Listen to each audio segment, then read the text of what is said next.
nè live record game hack live record cái đó thì big lo hay cần thì chin don đi live in live record thì nó cần man tour chú empty manager trên đó nè cho cần hack tour hi motor racing 3D này bốc don nè tum chinang phát sẽ biết ra empty manager anh đủ tăng á thấy cần epic cái này sao không thấy mấy à cần lâu này đó play store mới đến chuan hết ta chẳng hiện extract mấy tour này ta chẳng hiện mà chuan epic cái ha cần vào click sao bằng á view classes.dex ta hiện cần file đủ để khám ta ta hiện cần đủ tăng dex editor plus à chui mai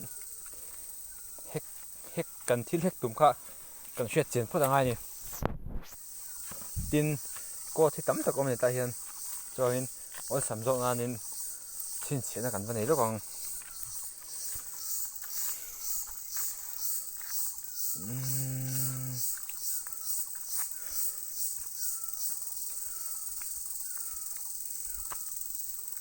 hay xin đi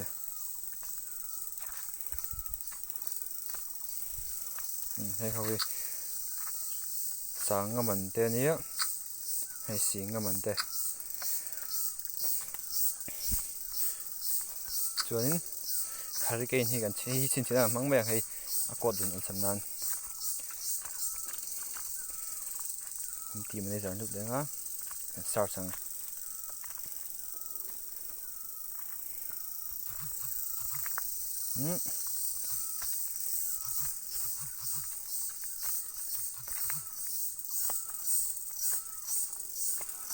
hay tahi muta ni click nga hay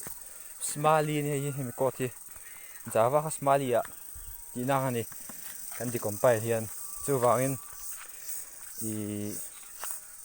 number po ha hex code in inject ta chu decimal a kan convert angai ni niran hurricane hi chu cha pakhan man nei law ania chuan nge giant ti hote han le ta hai giant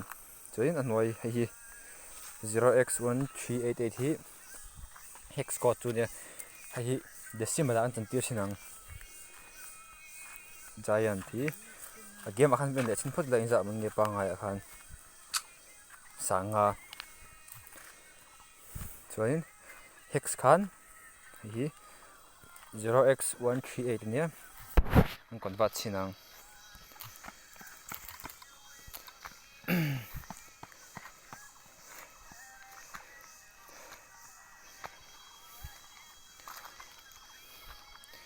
hexadecimal to decimal chun hexa khan 0x1388 convert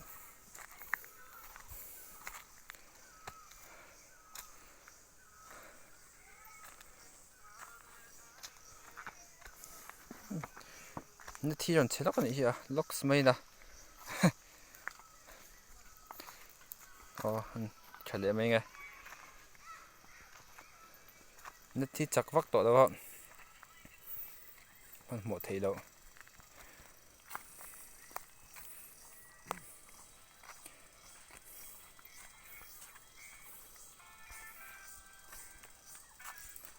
thì nghe ra được thấy mẹ đâu hay được thấy rất thầy enter decimal number đấy ạ hex cái decimal là convert tour này vào cái decimal rock tour mình thế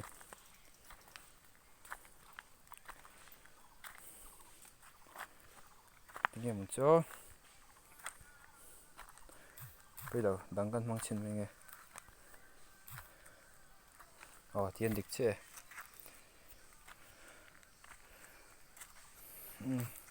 bây giờ lo chặt rồi lo chặt rất ngay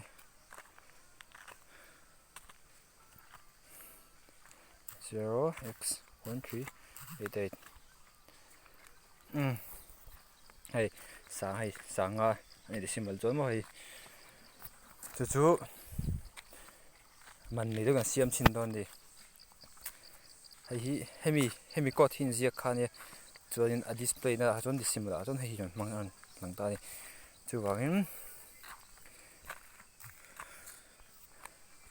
มันนี่ด้วยกันเสียมตอนดิมันนี่เดี๋ยวจน 0x0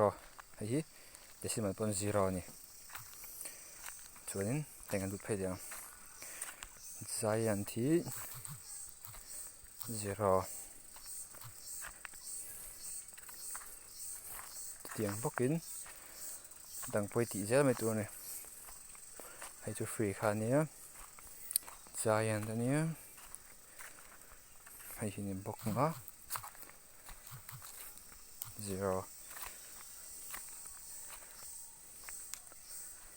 ส่วนให้ไปตีบกของ0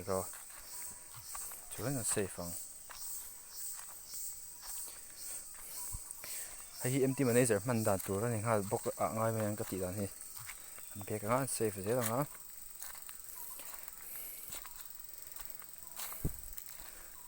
หล่อทิ้งตัวเนี่ยยังเป็นชิ้นนัง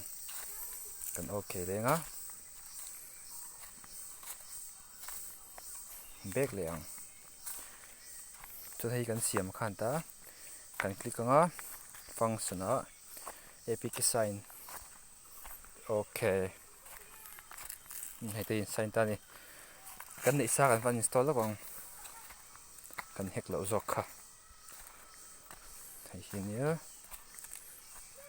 install กันเป็นกันจะจะท่าครบไหม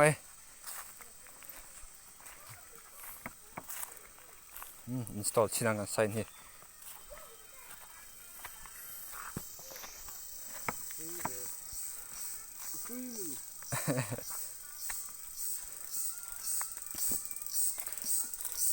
ดิน empty manager ฟังเห็นดูตัวดิน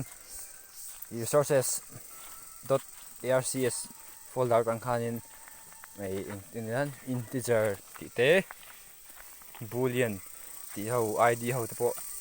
อมดที่มายังไทยแล้วกันนี่ดูจนเสร็จแล้วจนคุณจะดูไปได้ป่ะกันดูที่นัง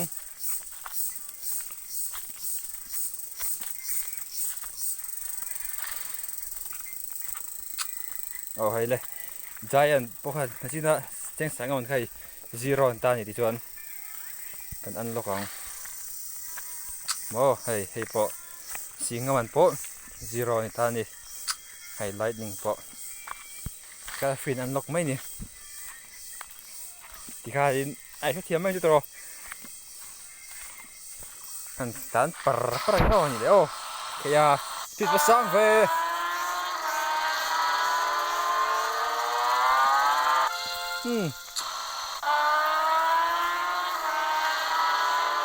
โอเคตันจักไม่ก็เทียมจีนเราเลยที่ข้าดินอีน้ำมันก็จะเกิดที่ตัวอ๋อ